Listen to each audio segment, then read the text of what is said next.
Halo, selamat pagi teman-teman. Hari ini aku mau sharing tentang Salahuddin Al-Ayyubi ya, menaklukkan Yerusalem. Salahuddin Al-Ayyubi ini biasa juga nama panggungnya itu Saladin ya, terkenal dengan sebutan Saladin.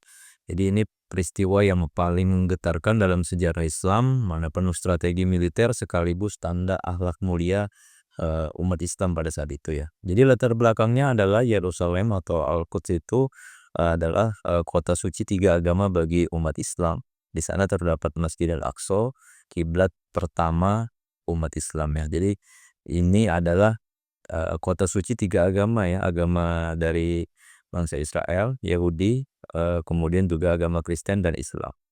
Nah, tahun 1099 itu dalam Perang Salib pertama, tentara salib dari Eropa itu merebut Yerusalem ya. Jadi tragedi terjadi itu puluhan ribu muslim itu dibantai di dalam masjid, darah itu disebut sampai setinggi lutut ya. Jadi selama hampir 88 tahun, Yerusalem itu berada dalam kekuasaan Kristen Latin. Kemudian munculnya Salahuddin Al-Ayyubi itulah beliau ini, si Salahuddin ini lahir di Tikrit ya, itu di Irak tahun 1137 Masehi. Jadi Salahuddin ini tumbuh sebagai panglima dalam dinasti Zengid, kemudian mendirikan dinasti Ayyubiyah di Mesir dan Suriah. Ia itu dikenal bukan hanya sebagai panglima perang, tapi juga sosok yang taat beribadah, sederhana dan sangat lembut hatinya. Jadi visi utamanya itu adalah menyatukan umat Islam yang tercerai-berai, lalu merebut kembali Yerusalem. Pertempuran Hittin itu terjadi tahun 1187. Ini kunci penaklukan Yerusalem adalah perang Hittin ini ya. Ini perang terjadi di dekat Danau Tiberias.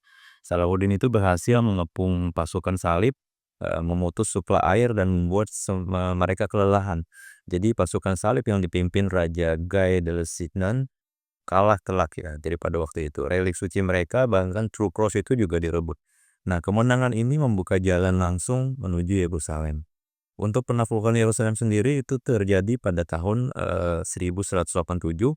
Itu Salahuddin mengepung Yerusalem, dijaga garnison salib ya di bawah balian dari Ibelin.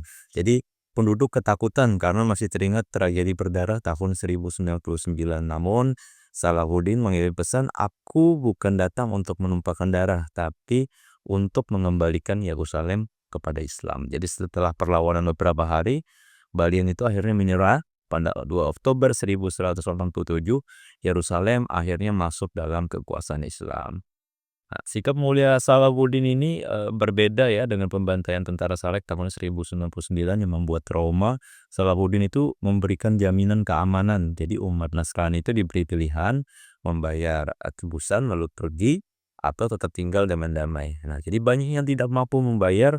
Salahuddin bahkan menggunakan uang pribadinya untuk menebus mereka.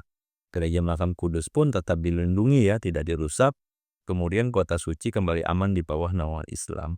Ada beberapa dampak dari penaklukan Yerusalem oleh Salahuddin ini, yang mana mengguncang Eropa dan memicu Perang Salib ketiga dengan tokoh terkenal Richard de la Galahad. Nama Salahuddin ini harum, bahkan musuhnya mengaguminya ya. Jadi dalam literatur barat itu, dia ini dipuji sebagai ksatria sejati karena keadilan dan kemurahan hatinya. Bagi dunia Islam, penaklukan ini menjadi simbol kemenangan iman, persatuan, dan akhlak mulia. Nah, ini kisah bersejarah dari Salahuddin Al-Ayyubi. Mudah-mudahan bisa bermanfaat ya untuk teman-teman semuanya. Terima kasih.